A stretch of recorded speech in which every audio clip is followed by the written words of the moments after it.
From Chicago's CAN TV, this is Chicago Newsroom. Well, hi there. Welcome to Chicago Newsroom right here on CAN TV. I'm Ken Davis, welcoming you to another edition of our show. Here we are at the end of June, and guess what? Now it's Friday night. Friday night. That's the new latest drop-dead, super critical, can't blow this deadline for getting a budget passed in Springfield and for getting our state back on track to be, a little better than maybe Alabama or Mississippi or something. After Friday night, road construction projects will stop. We've already lost the lottery, but the full frontal assaults on higher education and social services are so dire that we're almost immune to stories about them. Take yesterday, in fact, Mike Flannery over at Channel 32 tweeted that Judge Lefkoe's courtroom should be on live TV so that we could see what he called the immoral depravity of the Illinois impasse as Medicare patients are lining up to see if they can get further up in the priority heap so they can get some court-ordered money too. And let's add to the mix the near collapse of Trump care legislation in the past few days, and we're beginning to see a pattern here. The federal government has, for all practical purposes, in my humble opinion, just given up. The governing is just too hard for them. Same for Springfield in our case. So local governments are kind of out there on their own, and it's making for some interesting new alliances and rethinking about politics. Madeleine Doubek has been studying and reporting on these issues for a long time as a journalist, editor, and now in her new role as Director of Policy and Civic Engagement at the BGA. I'm happy to say that for the very first time, she's sitting here at the table with us. And I'm so happy to have you here. My pleasure. Good to be here. You should have been here a long time ago, but it's my fault. We should have. It's an oversight that you haven't been here. I'll hold it against you for the rest of my years. I know you will. So, we always begin with the caveat that we're recording on Thursday morning, and by the time people, sit down with a cup of coffee in their easy chair on Sunday afternoon to watch CAN TV, things may have changed. However, I kind of doubt it. Yeah. I have. On Sunday afternoon, we'll have a budget. I don't think so. I was going to say, I have almost no confidence that Friday night there's going to suddenly be this giant moment, but maybe you know more about this than I do. I'm pretty not confident right there with you. I think there is no sign of any real interest in truly doing the job of governing versus doing the job of making sure we're all set up and have our hits ready for the next election. And that truly is, as Mike Flannery said, immoral and depraved, because what we are destroying our state. And the irony to me is that not enough people seem to really be tuned into this and care. And it's going to take, I think, some major K through 12 school districts saying we can't open or we can't continue through to, December even, for people to sit up and start to take notice and for some pressure to be brought to bear on these politicians. That's what is so interesting and alarming at the same time to me, is this idea that most of the people we ever talk to on the show here have just essentially given up. It's just like, Springfield will just never be able to resolve any of this stuff. It's too big. They can't figure it out. They owe too much money. They've just basically stopped governing. And, as I just mentioned, I have started really thinking that, you just said something about K through 12. Look what happened in Chicago. There's not enough money to even finish this school year, let alone open the next one. So whether you like it or not, the decision was made to just go even further into incredible debt because it was more important to try to keep the schools open.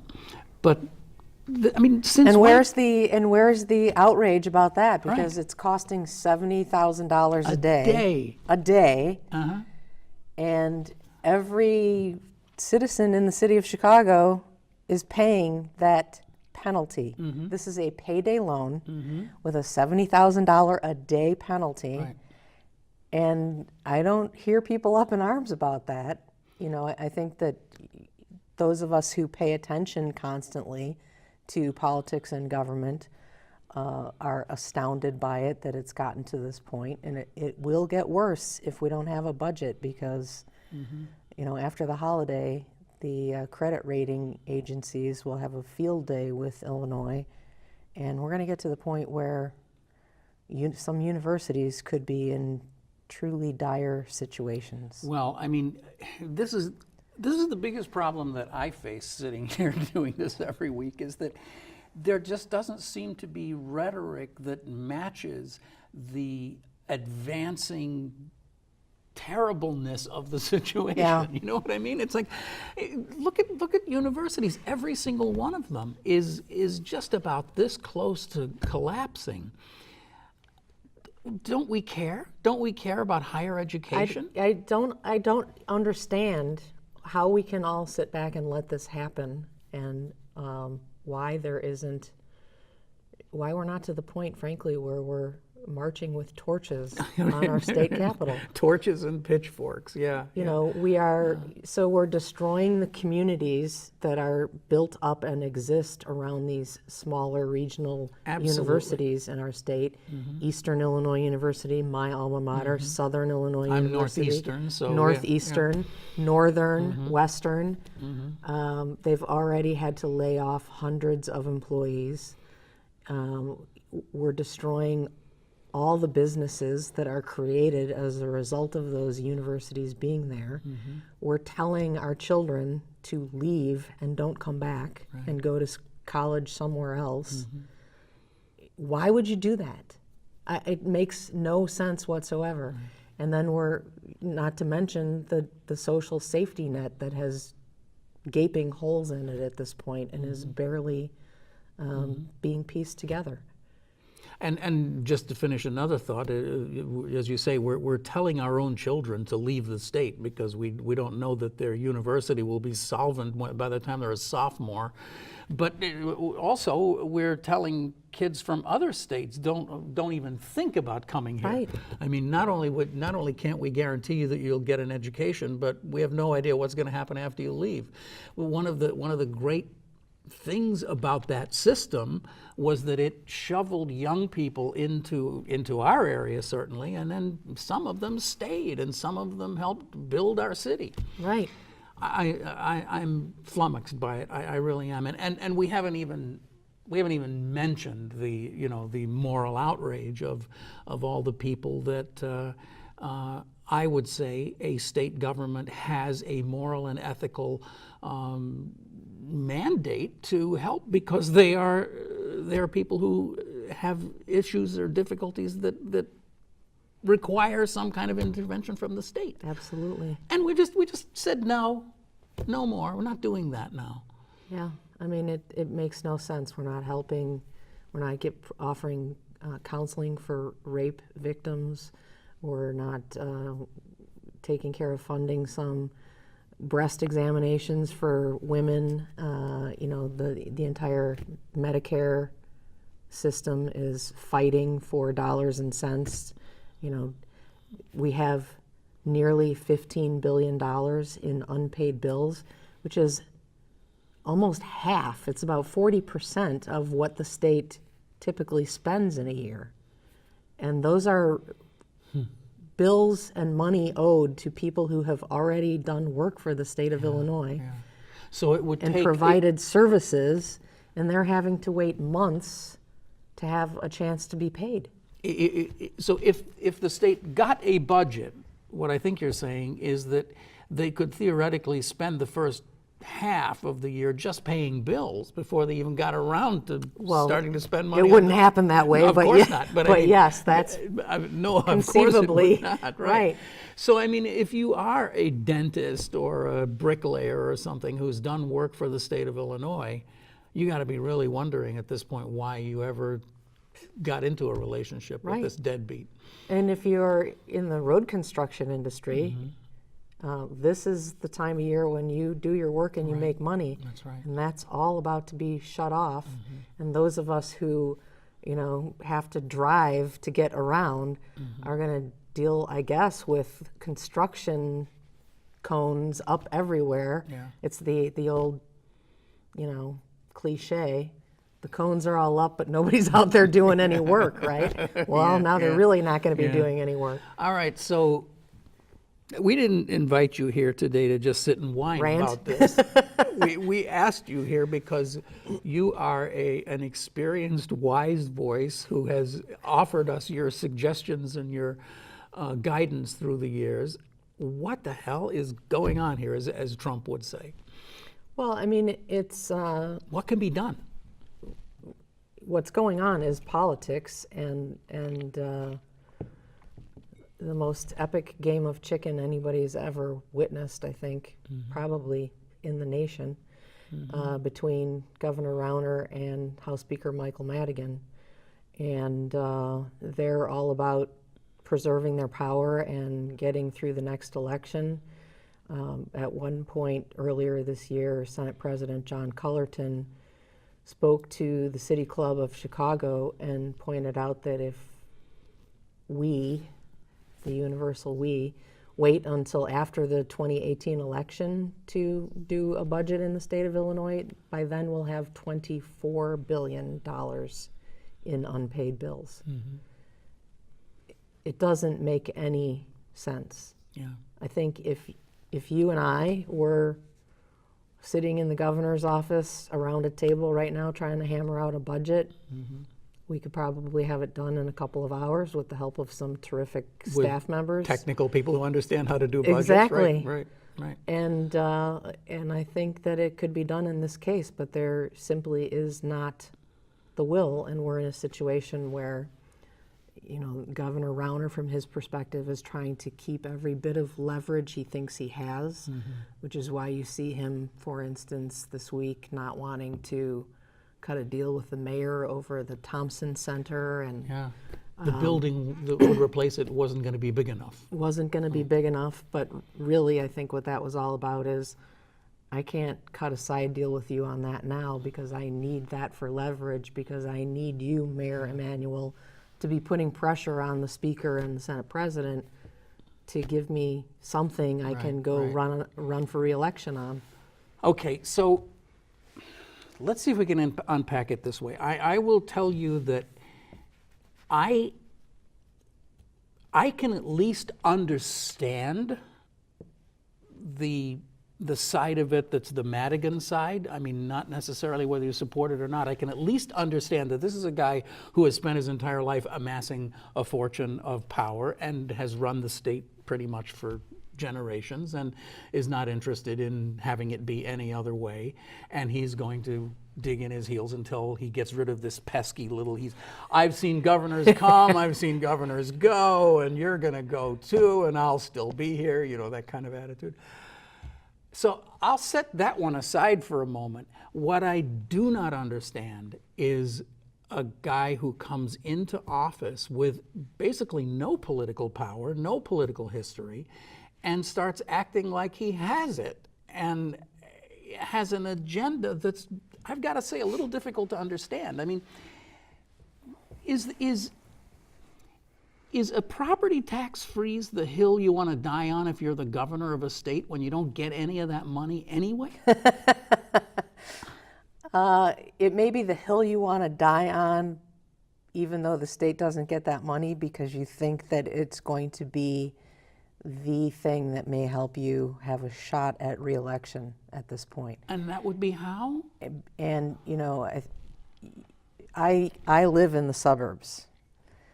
Property tax bills, if you think your property tax bills in Chicago are bad, it really is true. They're far, far worse in the suburbs. And that is where independent swing voters live who could help this governor win re-election.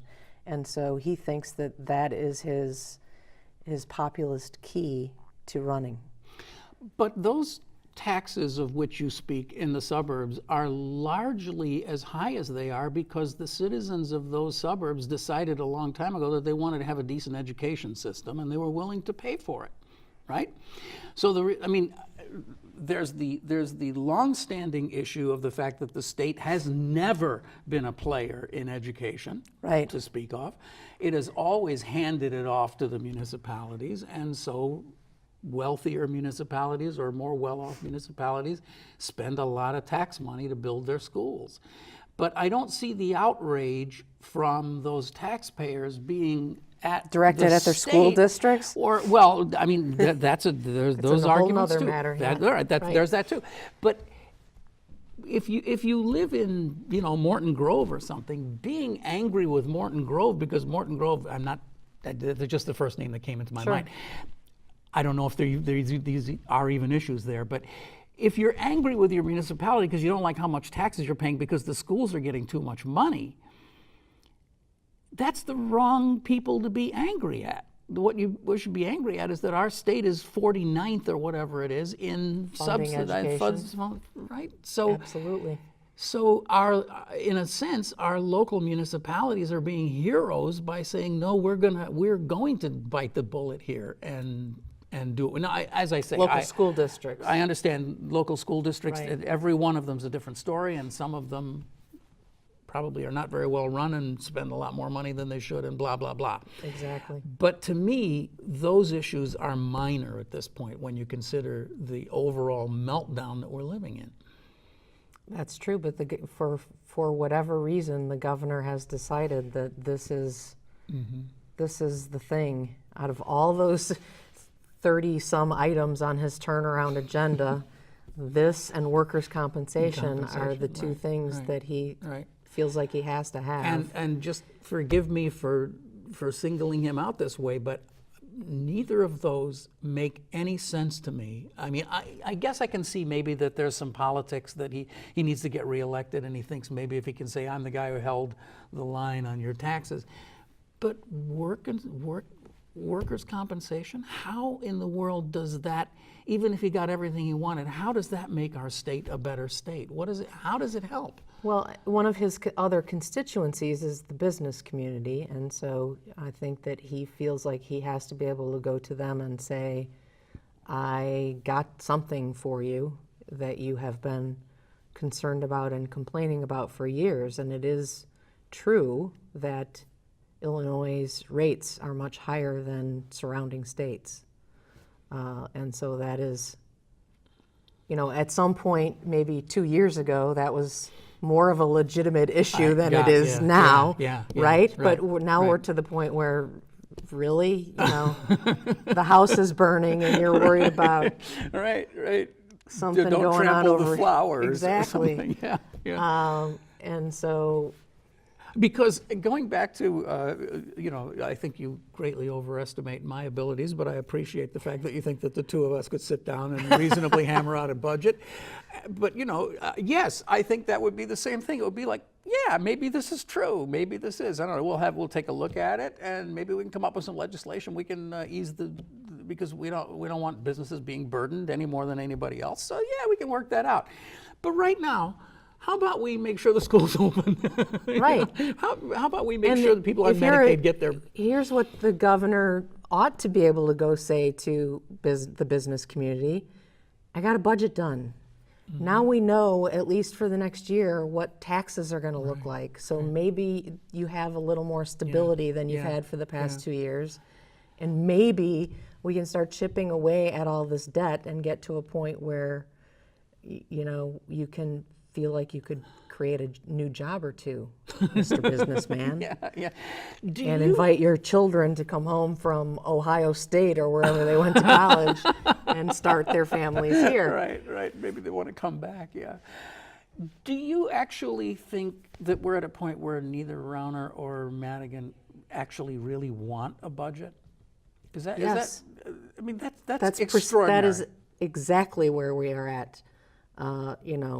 They've given every indication that neither one of them truly wants to get something done to meet in the middle, because they could have done it long before now. Yeah. That's the truth. Those are the facts. But they're, power-driven, ego-driven, worrying about the next election, trying to set themselves up for the next election. Madigan lost 4 seats in the last election and no longer has a supermajority. So that's what he's about, is making sure that he preserves that majority, which gives him the power he has.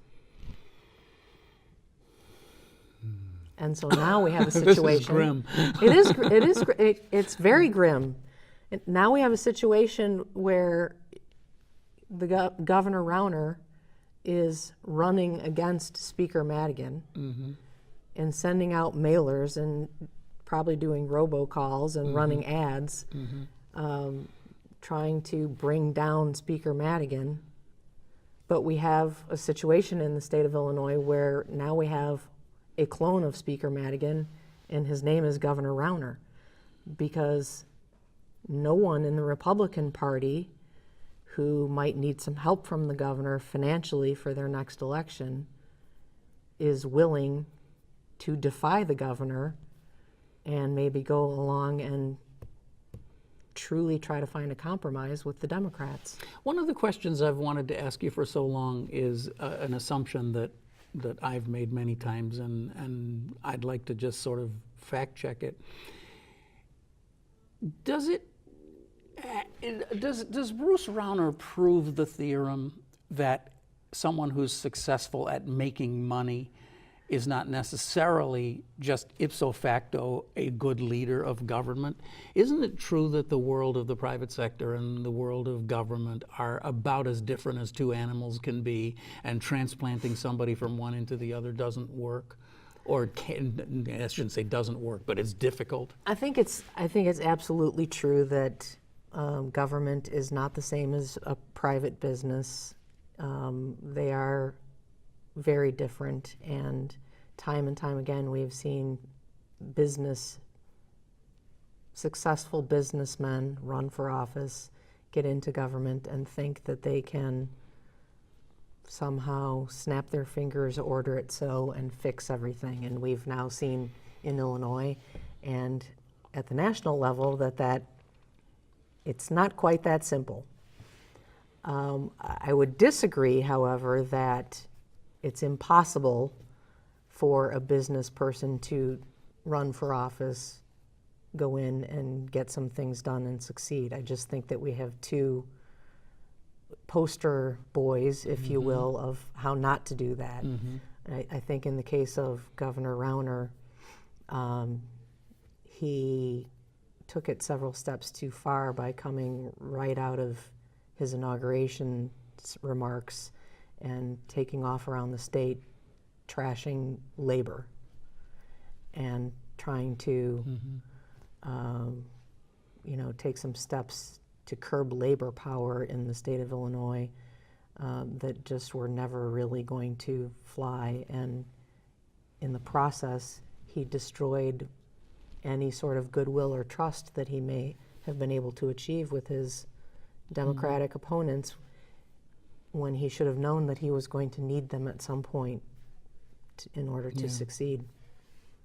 Illinois is one of those states, there are a lot of them in the United States, but a state that's really basically just two completely different entities just sort of plugged in together.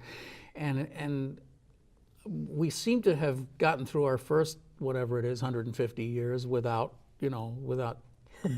violence breaking out. But it feels to me now like, I saw John Cass's thing the other day about he proposed how we could break Illinois up into 5 parts and give them to all the surrounding states. And that actually looks kind of appealing to me, I'll tell you.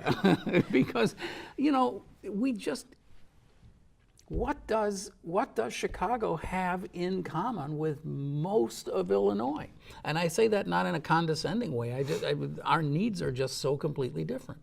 And we seem to have lost the ability, if we ever had it, to understand the needs of our neighbors and want to be helpful. And I think that I would certainly blame Bruce Rauner more than anybody for exacerbating that. I mean, that's how he's run. Yeah, but I think that when you speak about that, the thing that comes to mind for me is changing the way we fund our schools in Illinois, which is something that has been discussed for 20, 30 years. And 20 years ago, I was covering that as a political writer and editor for the Daily Herald in the suburbs. And then there were these regional differences that just prevented us from figuring it out, coming together and getting it done. You know, the suburbs have their self-interest. Downstate has its self-interest. Chicago has its self-interest. I shouldn't have said two. There really are three states, aren't there? There really are three states. And people from downstate Illinois would love to divorce Chicago and secede from Chicago, or make Chicago secede from Illinois. Just once and for all, just become Indiana. Yeah, but they don't really stop to sit back and appreciate that a lot of the tax revenue that helps them gets generated in Chicago. Yeah. And so it's almost as if we're in some sort of arranged marriage and we desperately need some counseling now because we're headed for divorce court. Yeah, but I'm not sure what divorce actually means in this case. It's some of us have joked for a long time that we should just, carve out Milwaukee, because Wisconsin would probably like to get rid of Milwaukee too. So we could just become one heck of a really powerful state, just. But that ain't going to happen either. Can we focus a little bit on Chicago here, because we are obsessed here with Rahm Emanuel on this show. We talk about Rahm Emanuel all the time, and I think I'm going to get some people very angry when I say this, but I am detecting a real kind of an incremental shift in Rahm Emanuel as he's growing into his job a little bit. And I thought it was really interesting that yesterday he's talking to the city council now about raising more money from Chicago taxpayers to prop up the municipal employees and the labor employees union, because he's decided that he's not going to get this help from the state and he needs to do something on his own.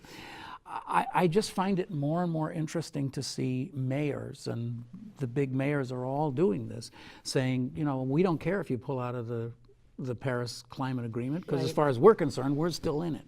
And we understand the global environment better than maybe the federal government does, because we're in it every day competing. Talk about that for me a little bit. I'm not sure what I think about it.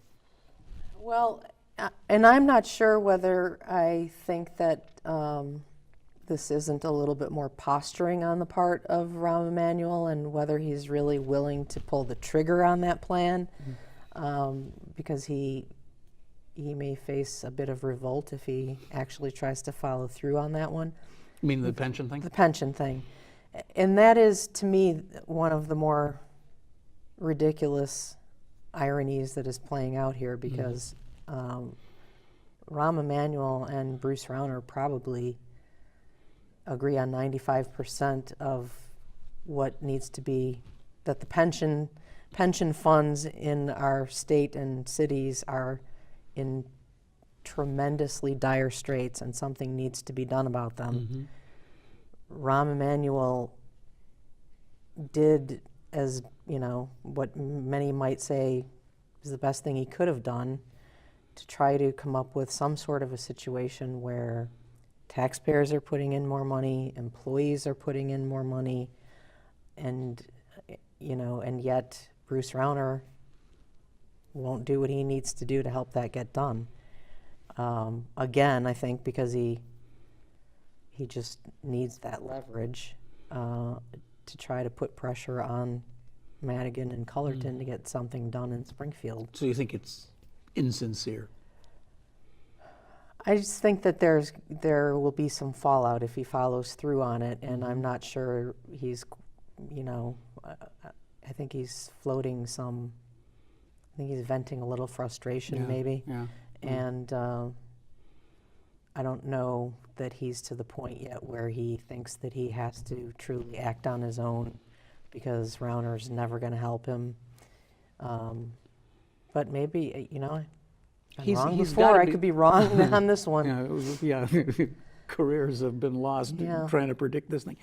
Do you think that at least Rahm Emanuel figures that he's a better politician than Bruce Rauner is? Oh, I'm sure that Rahm Emanuel thinks he's a better politician than most other politicians. He doesn't. He's not someone who has a problem with self-confidence. He's not overly modest. No. Yeah, okay. So I mean, I think that he's been telling journalists in Chicago for the past several months what's wrong with Bruce Rauner and the way Bruce Rauner is playing politics. So the big issue that's still on, well, so many of them are still on the table, but the issue of police oversight in Chicago, another topic we've discussed a lot here. Rahm Emanuel was in a peculiar position when he signed on with the Obama administration for the phrase is escaping me. For federal the, oversight, for federal oversight. monitor. Yeah, Right. Yeah. Anyway, he did this, and then, of course, the administration changed. And we were discussing in the last couple of weeks that also might have been an insincere political posturing, because he was obviously aware that Trump was about to be president. So it's possible that maybe he wasn't all that sincere about wanting to have Federal oversight. some kind of a document. Now he's talking about a memorandum of understanding. I would argue this is probably the most difficult thing that he has to deal with as mayor, because it's not only the political and the economic, but it's also the social. It's the thing about about how we get along, how our racial groups get along in Chicago. Does he have the toolbox to come up with some kind of a real and sincere fix for the police department, or is he just An pretending to insincere fix? Can he do it? Can he? Let me put it this way. There's a historic opportunity here for a mayor who happens to be mayor today, Right. to make some really important changes to the Chicago Police Department and the way it relates to minority communities. Could this mayor be that mayor? It's a tremendous opportunity, and after the Laquan McDonald video came out, I mean, I think that it's when you think about the arc of time in history, I think he was very much concerned that his job might be in jeopardy at a few points there, and he, obviously fired the police superintendent, and we have a new one of those. But, we're hearing from a lot of other key players in the city of Chicago that not agreeing to this oversight is not acceptable. And the trust there has been completely shattered. And the only way you're going to get the trust back, the Inspector General Joe Ferguson is saying, and Cook County Board President Tony Pruckwinkle is saying, is to have that federal oversight that you agreed to with the Obama administration. And so if he's somehow able to get around that and avoid that, I think that would be quite an achievement, because I don't think we're well on our way to rebuilding trust between the black communities where all the violence is happening and the police department. Mm-hmm. Yeah, it's And this is a critical time too, I should say, because the police contract expires today, Thursday, while we're recording this. And so how that new contract gets worked out is going to have a lot to say with how things go in and the the next several politics years. have changed there too, because the police department's new union leadership is, I think you could say, more. Old school. That's a good way of putting it. More old school than it had been, and it was pretty old school before. So, Right. so this is a very tough situation, and I guess I want to ask it another time, another way. Does this mayor have the political will and the political skills to make serious and lasting changes, or will he just let it bounce off the wall and hope it doesn't hit him? I think he has the skills. I'm not I'm going to withhold judgment on the will. And we'll see how it shakes out. I mean, I think that I would have more confidence in his willingness if he just said, you know what, perception is reality, and the perception is that there needs to be some independent oversight here. And so that's what we're going to do. And the irony, of course, is that the independent oversight helps him because it's his backup, right? I mean, imagine yourself being in that position. You're going to make a really hard decision, and you stand at the podium and you say, well, you know, we have to do this. Look, I got these guys standing behind me. They have all the power. They tell me we got to do this. Right. So, well, anyway, so we have all these swirling things around us, but the one thing I also wanted to just kind of hit you up with is the Democratic side of the governor's race. It's been stunning to me to watch how quickly everybody just kind of decided. We don't even need to have a primary because we've already picked our candidate. It's JB. How did that happen? Worked out well at the national level, didn't it? When we did that? Well put. In the Democratic Party? Yeah. So, what's going on? You know, I think that what's going on is the people who are tuned into this stuff are getting the very strong message that J.B. Pritzker is the candidate of Speaker Madigan. And people in the Democratic Party will react to that however they choose to react to that, and people who are independent but sometimes vote Democratic or often vote Democratic will react to that however they choose to react to that. I think that, you know, there's a very strong line of thinking out there that you need somebody like J.B. Pritzker with the resources of J.B. Pritzker to be able to compete against somebody with the resources of Bruce Rauner. And then there are people who say that, you know, well, then we've become just like them because we're just going with the wealthy guy. So I think it's going to be fascinating because I don't see these other candidates going away in spite of J.B. Pritzker lining up several major unions already. You still have Chris Kennedy out there. You still have State Senator Dan Biss. You still have Alderman Amaya Pawar, the downstate school superintendent. Whose name Daber, none of us can I think, ever remember. It's so embarrassing. I thought yes. if anybody's Madeleine will just she'll it doesn't roll off the tongue. Sorry. Apologies to you, sir, but you know we know who you are. But we are, you know, a year and a half away. So forgive us. Well, I mean, I just I don't find myself having a lot of confidence that there's a pathway here to unseating Rauner if that's what the Democrats want to do, and obviously they do. Do you think it's ridiculous to say at this point that Rauner actually has a pretty good shot at being reelected? I think that Rauner seems to be, by his actions, concerned that he may have a primary. And I'm not interesting. Quite sure where that's coming from. Somewhere in downstate or central Illinois, perhaps. Maybe somebody in the legislature. There was a hint at one point that interesting.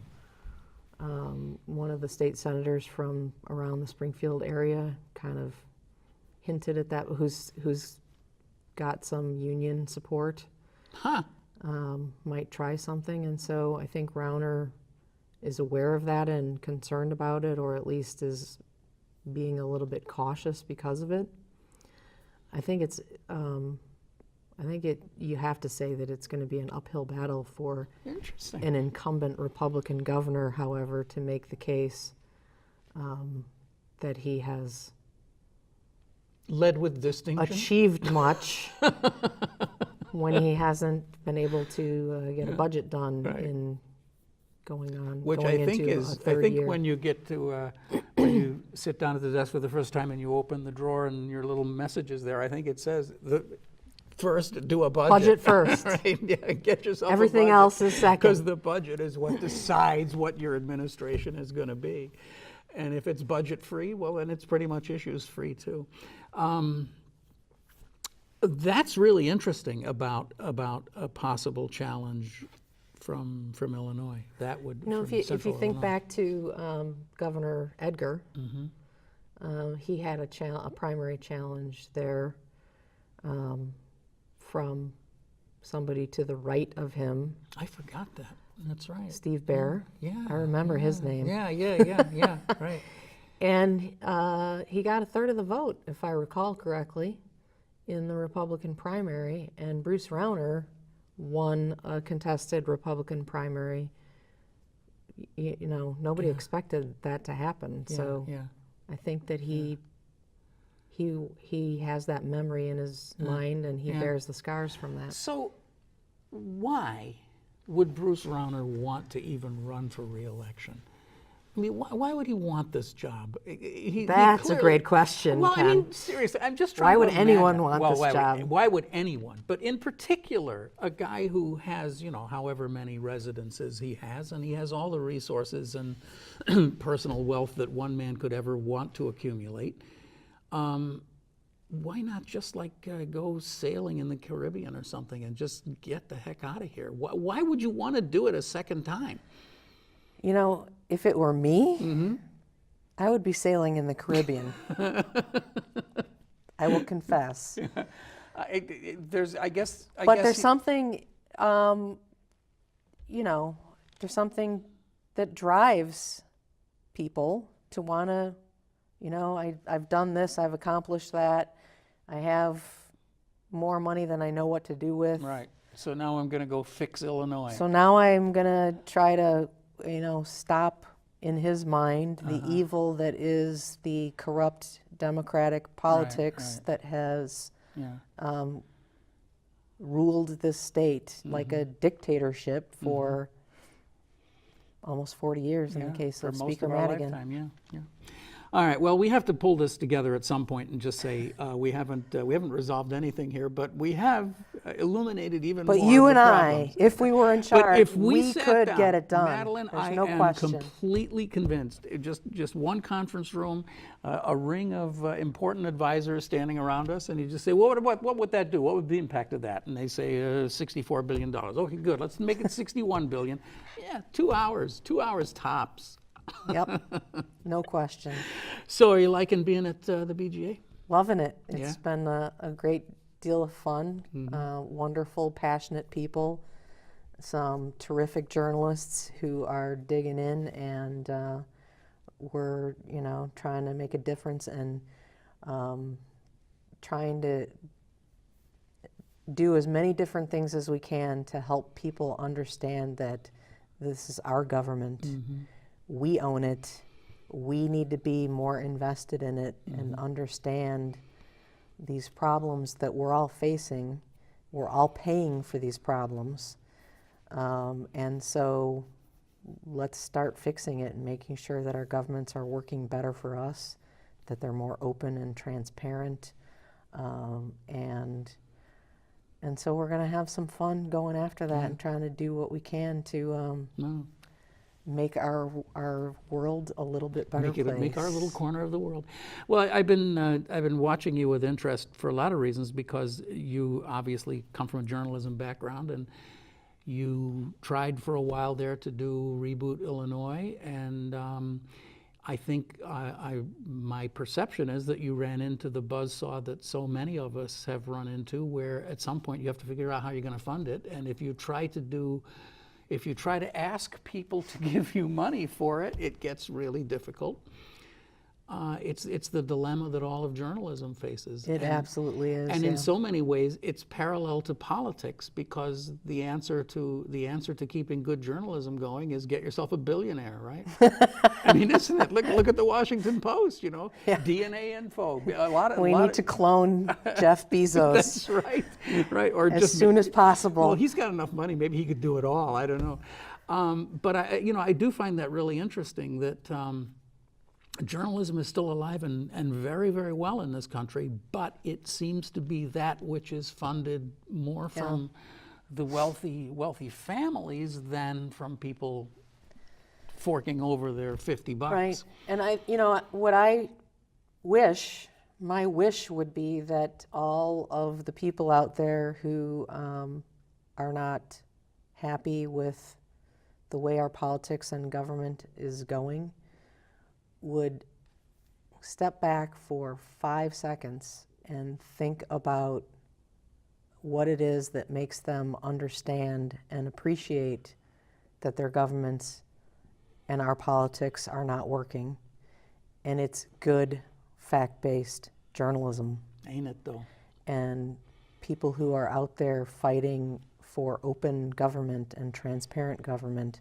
All these problems, not all of these problems, but many of these problems that we face, people would be far less aware of them if it were not for good investigative watchdog journalism at every level. And I think people are sometimes a little bit too focused on what's happening at the federal level, and I wish they would pay a little bit more attention to their state governments and their local governments, because it is true that all politics is local, and it's the local governments that are right there in your wallets all the time and need some work and some of your attention and activism.